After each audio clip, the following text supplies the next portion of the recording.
What's up, everybody? Trinity here, and welcome back to the Second Street Marvel for today's comic book review. And in today's review, I'm going to be talking about The Amazing Mary Jane issue number 4. Now, this book is being written by Leah Williams. The artist is Carlos Gomez, and Carlos Lopez is the color artist. VC's Joe Caramagna is the letterer. Humberto Ramos and Edgar Delgado are the cover artists. I'll go ahead and show you those names right there so you can take a look at those. And then I will show you the work of Humberto Ramos and Edgar Delgado there on the cover. So, Amazing Mary Jane, this book is, you know, guys, I mean, I've talked about this book plenty here on the channel. I really like Amazing Mary Jane and what's going on in this book. Now, I've been meaning to make this review. I'm a couple weeks behind as the next issue of this is getting ready to come out in a couple weeks from when I am shooting this video. But I wanted to make sure that I made this video because, one, I had somebody just the other day in, a great... a very generous supporter here of the channel, AFK Bard, was asking about what is my guilty pleasure comic book out there. And I was kind of, I kind of listed a couple during that live stream. And, there was a couple I listed out there. And then I kind of realized that, I think my guilty pleasure comic book that I've been reading has been The Amazing Mary Jane. And I've got a few reasons why I feel that way. For one, Leah Williams is a writer I've been critical here on the channel. I've read some of her past work, like where I first remember reading some of her work was during the War of the Realms, one of the tie-in events called Giant Man, and there was some of the stuff I read in the thing I like in the video I even threw the comic book in the trash. Now naturally that was just a joke, something I did. I mean, I've got the comic book still, but I didn't like it. So I kind of started looking at Leah Williams and some of her other books, some of her other writing to see what I did and didn't like. I read like Deja Thoris and Barbarella. I also read Chastity over on Dynamite Comics as well. And, just some other different things by her, and I kind of largely didn't like it, but I didn't feel it was bad. I felt she had room for improvement and could make that turn. And, and that's what I always want. When I read a comic book, I want something that's good, something that I like, something that's enjoyable. And, I kind of felt like, she was close, like she was just so close every single time. And then, a few months ago, The Amazing Mary Jane issue number 1 dropped, and I gotta say, guys, I really did end up liking it. This book, a lot of people have kind of thought like, oh, Amazing Mary Jane, that's just a side character. Well, that's kind of pointless, boring, no point.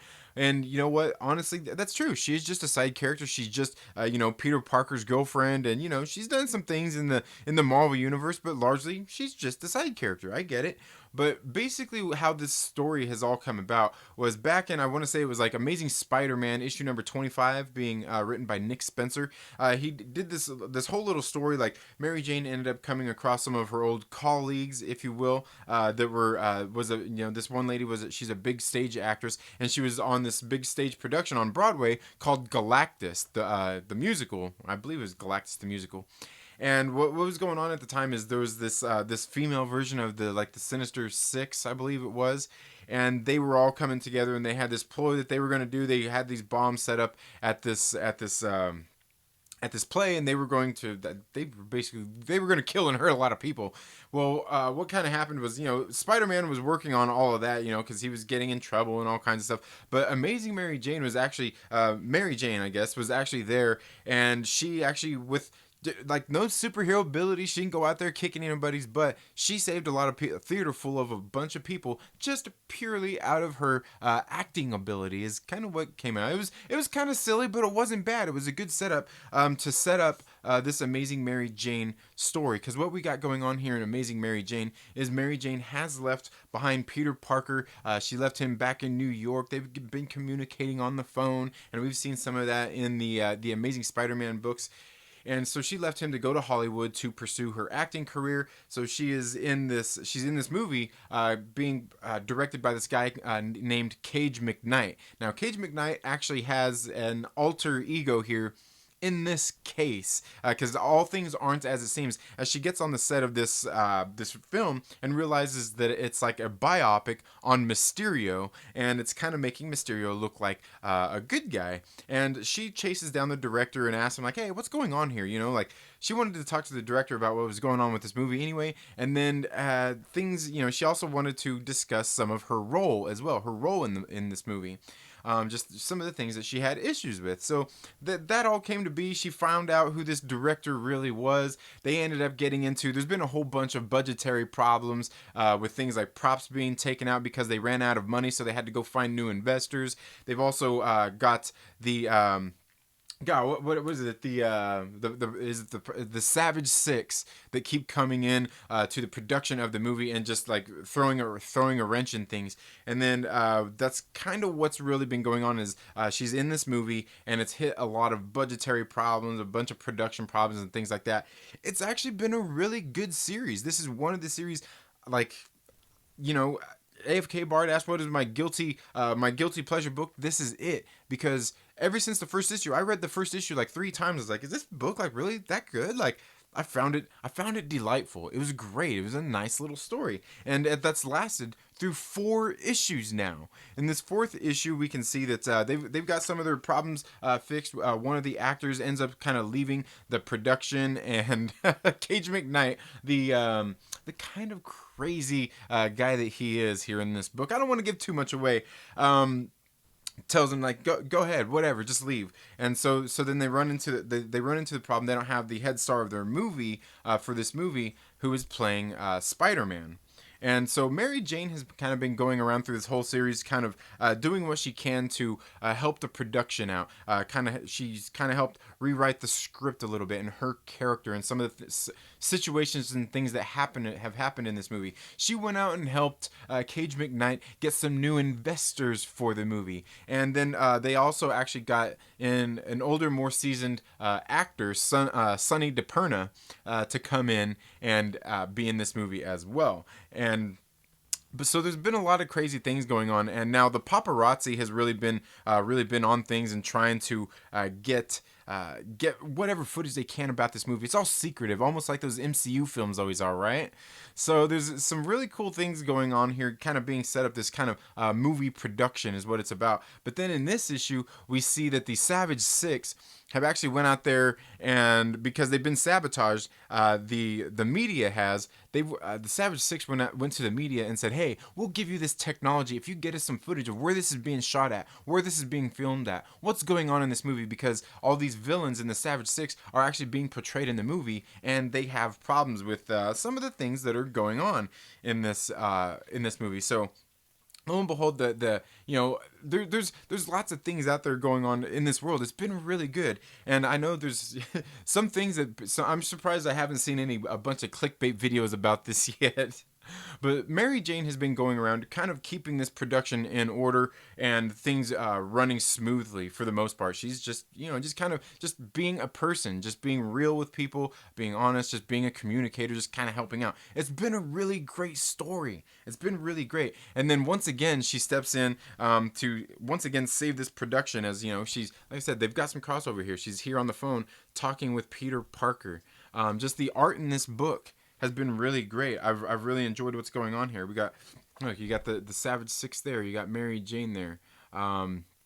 Just all these things going on. And she's kind of been helping reel all this stuff together. And once again, the reason I'm surprised we haven't heard anything is, once again, she steps in to save this troubled production once again, to be Spider-Man. This is the reason why I'm surprised I haven't seen any clickbait videos about this, because, oh wait. Yeah, a lot of people don't read comic books, because she dresses up in Spider-Man, and God, I just gotta say, when I was reading this book and when I seen this page, I was like, oh my God.